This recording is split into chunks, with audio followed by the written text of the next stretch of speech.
The most common question I get from aspiring UX researchers is, how did you become a UX researcher? And I remember when I was in the position and I was looking at the people who were where I wanted to be, I really wanted to know exactly the same thing. How did they get there? What skills and experience helped them land in their first role? So today I'm going to reveal what my journey of becoming a UX researcher looked like, what my educational background is like, what my first job was coming out of academia, how I realized that I wanted to be a UX researcher, and how I landed my first position. My first degree was in neuroscience and cognitive psychology, where I applied mostly quantitative skills, and my second degree was in clinical mental health sciences, where I focused more on the qualitative side of things. Now, when I was studying, I really thought that I would go on to become a professor. I would stay in academia. My universities and my programs I was in, they were quite academic, and I also really genuinely enjoyed research. However, I found it really hard to commit to a particular topic, so I ended up applying for different PhD programs several times, being admitted, and then backing out because I just couldn't commit to researching that one topic for several years. And while I was trying to decide what I would research, I decided that I would just explore how I could possibly apply my skills outside of academia. So at this point, I'd never heard of UX research. I did not know that that was even a thing. All I knew was that I was resourceful, I was eager to learn, I had some qualitative and quantitative research skills, even though I had no idea that there is even an application for my qualitative research skills outside of academia. So I thought I would either do data analytics or consulting. I applied for jobs, and this is how I ended up being a product analyst at ResearchGate. Now, what helped me get that first job initially was that I was familiar with experimenting, so I knew how to run A/B tests. I had a pretty good intuition for product. I was very interested and I loved ResearchGate as a product. I'd used it before, I knew it pretty well already. And of course, my own academic background actually was an advantage for this kind of job because the customers of this product were academic researchers mostly. So that meant that I could understand the customers really well. I could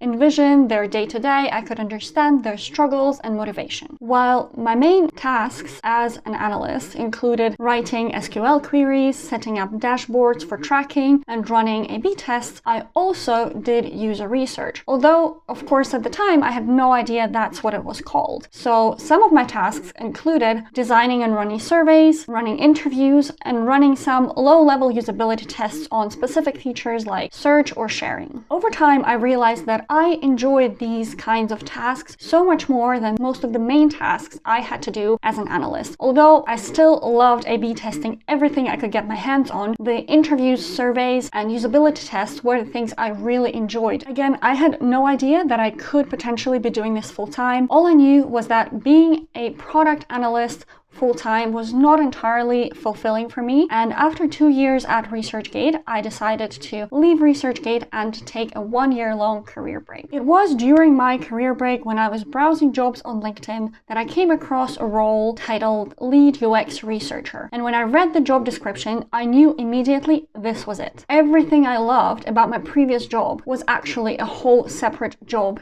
that I could do, and that there were real career opportunities in this space. Of course, I had no idea what exactly companies were looking for in terms of skills and experience, so I pulled together a very basic portfolio based on my previous work at ResearchGate and started applying for jobs. Most importantly, I also started networking. I joined every single UX event in my area. I told all my friends and family that I was looking for jobs in UX research, and because I had no idea how long my job search would take, I started offering consulting services as a UX researcher, as well as doing some pro bono projects just to grow and diversify my portfolio. Suddenly, a friend from a startup called Prolific reaches out to me through LinkedIn, and they said that they'd been looking for a UX researcher for Prolific for months and couldn't find a good fit, and that based on the fact that I used to work at ResearchGate, I might be a good fit for them. Prolific at the time was a small startup of about 17 to 20 people in the research space, so similar to ResearchGate but a lot smaller. This means that I had previously worked at a company serving serving similar customers, which meant that I understood those customers' needs and I had some background in working with them. I had also worked at a startup which was further along in its journey than Prolific at the time, which meant that I could probably anticipate some of the challenges that Prolific was going to face as they grew. And finally, I had worked in both product and growth teams before, which gave me a very diverse set of skills, which was perfect for a small startup where you're expected to do a lot of different jobs and wear a lot of different hats. I started working at Prolific as a contractor for 2 to 3 days a week, but there was a lot of work and very soon I switched to 5 days a week, and a year later I signed on as a full-time employee. Another half a year later I was promoted to a senior position where I am now. So this is where I am now. I'm a senior UX researcher at Prolific. I have 2 years of experience as a product analyst and another 2 years of experience as a UX researcher. I've never thought that I would be this passionate about a job. This is why I mentor aspiring UX researchers now and why I started this channel. I really hope that hearing my journey was helpful and encouraging to you, and hope you come back for another video next week. Make sure to view my newest video up here.